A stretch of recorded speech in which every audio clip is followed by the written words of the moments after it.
कट्टरपन। कट्टरपन कहते हैं किसी धर्म, विचार, मत या फिर किसी सोच में इस तरह इंतहा पसंद होना कि सिर्फ अपनी ही बात, अपनी ही सोच को दुरुस्त और सही मानना, बाकी दूसरे लोगों के दृष्टिकोण और उनके नजरिए को गलत साबित करना और गलत मानना, इसको कट्टरपन कहते हैं। और यह एक मानसिक सोच और एक नजरिया है।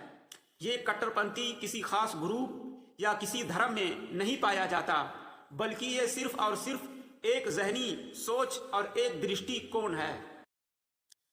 क्योंकि कोई व्यक्ति किसी धर्म, राजनीति या संस्कृति या फिर किसी एक खास विचारधारा में कट्टरपन और उसके अंदर एक कट्टरपंथी आ सकती है।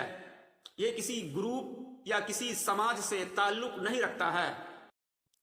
और एक है अंधविश्वास और अंधा यकीन। बिना तर्क, बिना प्रमाण और बिना सोचे समझे किसी बात को मान लेना, किसी बात पर यकीन करना, इसको अंधविश्वास कहते हैं। यानी जब कोई व्यक्ति सोचे समझे बगैर या साइंसी वजह जाने बिना किसी बात को बस सुनी सुनाई बात या रीति रिवाज या रस्म समझकर करता है, तो फिर इसको अंधविश्वास या अंधा यकीन कहा जाता है। जैसे अगर किसी बिल्ली ने रास्ता काट दिया तो इस रास्ता काटने की वजह से उसका दिन खराब या फिर उसके साथ गलत हो सकता है। इस गुमान और इस सोच को अंधविश्वास कहते हैं। या ऐसे ही बॉडी और जिस्म के किसी हिस्से के फड़कने से शुभ या अशुभ का कारण मानना, तो इसको भी अंधविश्वास और अंधा यकीन कहा जाएगा। तो इस अंधविश्वास और अंधा यकीन, इसके कई कारण और कई वजह हो सकते हैं। तो इस अंधविश्वास के कई कारण बताते हैं। जैसे ज्ञान और इल्म में कमी, या फिर डर का भावना, पुरानी परंपराएं और रीति रिवाज और समाजी दबाव, तजर्बात या सबूत में कमी, इनको भी अंधविश्वास का कारण माना जाता है।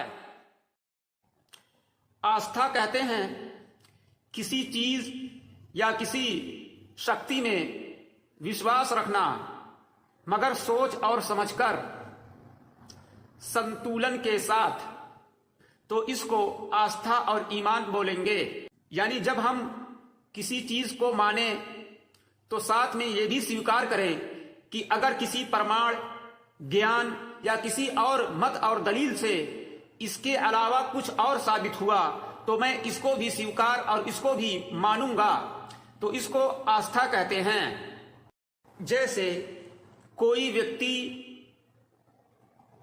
बहुत सारी परंपराएं और बहुत सारे रीति रिवाज को भी मानता हो और साथ में ये भी कहे कि अगर वैज्ञानिक या साइंसी दृष्टिकोण से कोई और चीज साबित हुई तो मैं इसे भी स्वीकार करता हूं, यानी साइंसी तजर्बात और उनके नजरियात को नजरअंदाज नहीं करता है, तो फिर इसको आस्था और ईमान बोलेंगे।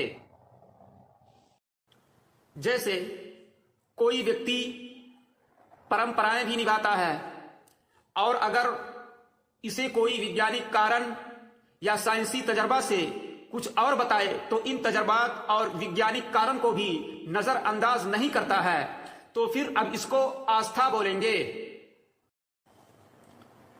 यानी कोई व्यक्ति मत और दलील और तर्क मिल जाने पर अपने नजरिए और अपनी दृष्टिकोण को बदल दे तो अब इसको आस्था बोलेंगे।